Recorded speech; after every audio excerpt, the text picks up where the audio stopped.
All right, good morning, guys. I'm gonna try to contain my excitement. We have a lot of crazy, awesome things happening in the garden, but Colleen is gonna try to keep me on track just to talk about this wood chip experiment. So most of you know we harvested wood chips. It was around September 1st, just about a month ago now, and we just harvested them from where Colleen is standing. And we put the tilled wood chips in this bed here, and then all the material that we had from this bed, we put it in this bed, and we ran a couple experiments, but basically it's just a side by side. So everything kind of popped at the same time, as you guys can see right now, but then we definitely saw some differences in growth. So yeah, let's go. Okay, so this is just the wood chip, the tilled wood chip. I haven't actually stuck my hands in here, but yeah, you can see it's very clay, very fibrous, but we do have some growth, so that's pretty cool. Unfortunately, the beets that we planted, the bunnies have had a delicious snack on, so we still have some little guys poking up, but yeah, all the big ones have been eaten off.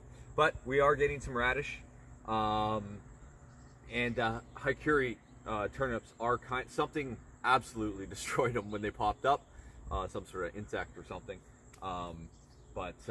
Yeah, so you can see, you know, not terrible growth, but me and Colleen were joking that this reminds us of our first year gardening in Victoria. It's kind of the exact same growth pattern. Now you can see there's a stick over here. From that stick down, this is just worm castings, and you can see worm casting tea. Sorry, as you can see, these are not the healthiest looking lettuces. And then about 10 days ago, I got fed up at looking at it, so I gave these up COF, which is I think a 462.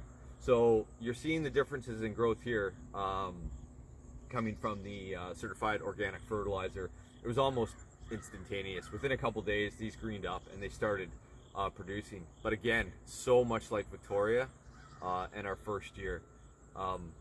We did a no-dig approach, and there's nothing wrong with the no-dig approach. It was our interpretation of it.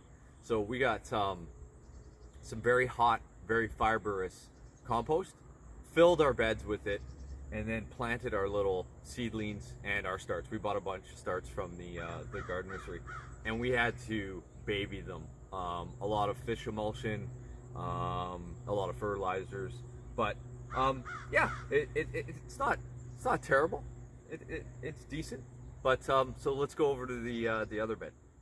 All right, and for like 100% of you guys and your comments, you were right. This bed definitely does better. I mean, you can see this lettuce here. The big reason why we're shooting this now is because Colleen wants to harvest this lettuce. So no fertilizers, no nothing. It was just the no-dig soil that we brought from this bed, topped this bed up. It was much more, much smaller particles. It was nice and loamy, I think is a good word for it. And you can see the growth. Again, from this stick down, worm casting tea. This side got nothing, and really interestingly, I can't tell a difference at all. I mean, hun, can you see any difference? There's one small lettuce right there in the middle on the nothing side. Yeah. Yeah, but that could be really anything. Like the bunny. Yeah. Yeah, I haven't seen any difference with the worm casting tea treated side in both beds, to be honest. So again, you can see there's one surviving beet down there. He'll probably get eaten tonight. But yeah, I mean, there's on this side, radishes aren't there yet, but there's a few in here. Yeah, so we're really stoked about seeing what these. We've never tried the black Spanish round turnips. And they're not there yet, but yeah, you can see that there's some coming. So yeah, it was a super fun experiment. I think we're gonna stick with our plan and harvest these lettuces within a month before the frosts. and then we're gonna slam in some garlic just to kind of see the differences in growth for next year. But yeah, what can I say? You guys were absolutely right, and it was a really fun experiment to do. So I want to just go up on the patio and show you kind of an interesting thing with strawberries. So let's go up there. All right, we're just 15 feet away, just up on the patio from where we were there. Kneeling in front of our awesome second flush of sunflowers. I actually spent an hour of my life pruning off all the first flush and the leaves, and just to see if anything came. And we got some adorable little flowers. But anyways, I digress. So all these strawberry plants in front of me here, we just ripped out of the asparagus. It was another brilliant idea of mine to interplant strawberries, onions, and asparagus. I highly recommend not trying that. But anyway, so what we did was we had a comment on our video from the wood chip gardener, and I'm really glad that you commented. He or she was talking about how their grandfather talked about strawberry runners growing actually better in wood chips than they did in the garden soil. So what we did was the same material that we used to fill up bed number 1 is, I just pulled that out. Sorry, we got some rain recently. So this is mainly wood chip and clay, and they've obviously rooted in there quite nicely, and they look great.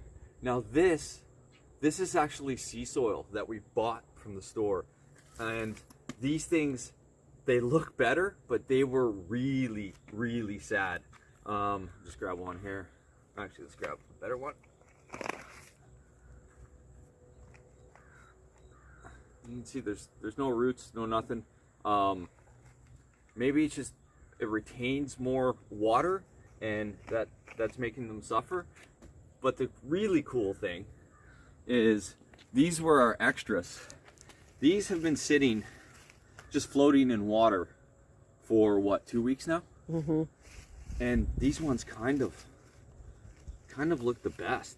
So I don't know, there's probably some big brains out there. But yeah, you can see like these ones got new shoots, new growth. So yeah, and the other thing that we want to ask you guys is how to overwinter these.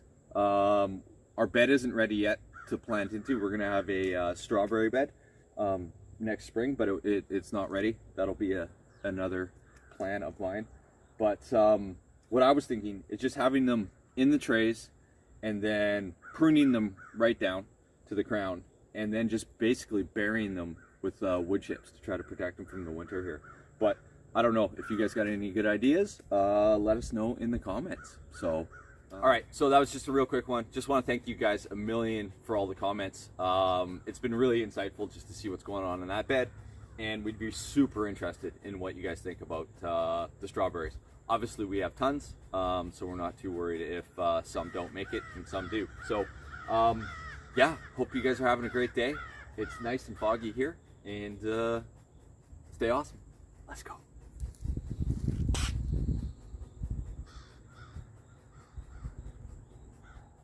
Bill and Val, the last 3 seeds, all 3 germinated.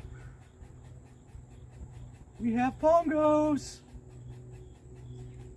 Let's go. And we'll save seeds. We don't need any seeds. We'll save some seeds.